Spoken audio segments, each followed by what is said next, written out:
দেখুন ট্রান্সফরমার নামানোর জন্য কিভাবে ট্রান্সফরমার বাঁধা হয়। এই ট্রান্সফরমারটি নামানো হবে, ভিতরে একটু ছুটে গেছে ভিতরে বুশিং থেকে, যার কারণে এটা নামায় ঠিক করা হবে এবং পরবর্তীতে ঠিক করার পরে এটা আবার এইখানে ফিটিং করা হবে। ট্রান্সফরমারটি বাঁধা হইতেছে। আর ওই যে লাল রঙের যেটা দেখতে পারতেছেন ওটা হচ্ছে জিং, ট্রান্সফরমার জিং। ওই উপরে হুকে বাজানো হয়, বাজায়া পরে হচ্ছে লোড নেওয়া হয়। এটা দিয়ে 25 টন, কয় টন যেন লোড নেওয়া যায়, অনেক লোড নেওয়া যায় আর কি। এটা অনেক শক্তিশালী, কিছু হয় না। যেভাবে গিট দেওয়া হয় ট্রান্সফরমার, যেভাবে দেখতেছেন এইভাবে গিট দেওয়া হয় ট্রান্সফরমার নামানোর জন্য। এখন এই ট্রান্সফরমারটি নামাবো আমরা।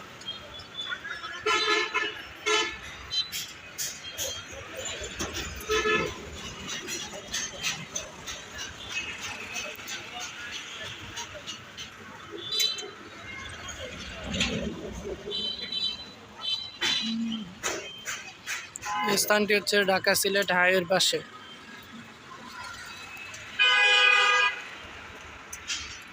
উপরে 33 কেবি লাইন আছে।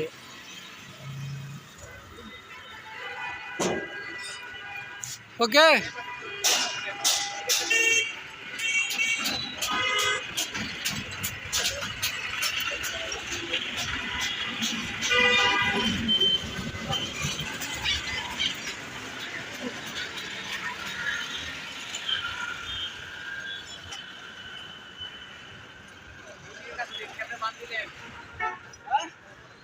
এটা ট্যাগটা এদিকে ঘুরাই দেন, বুশিং এর মাঝ বরাবর।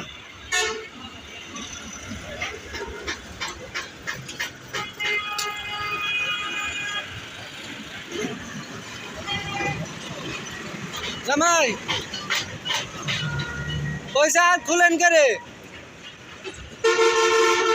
মাঝখান দিয়া, মাঝখান দিয়া, ওই মাঝখান, হ্যাঁ সঠিক, ঠিক আছে। নিচে নিচে, হ্যাঁ গেছে।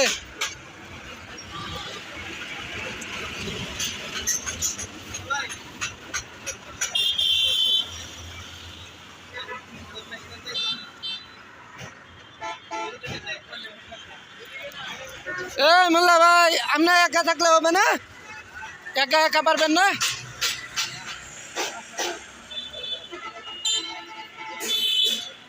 আমাদের অফিস, আপনার বাসা কোন জায়গায়? হ্যাঁ, ও আপনার স্থানীয় আর কি এখানে? হ্যাঁ,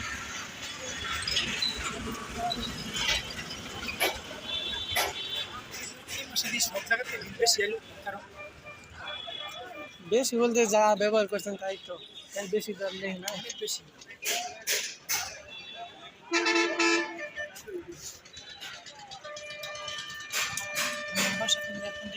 ময়মনসিংহ,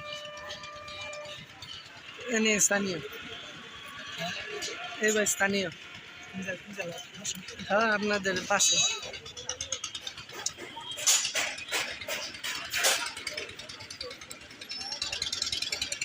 ওকে।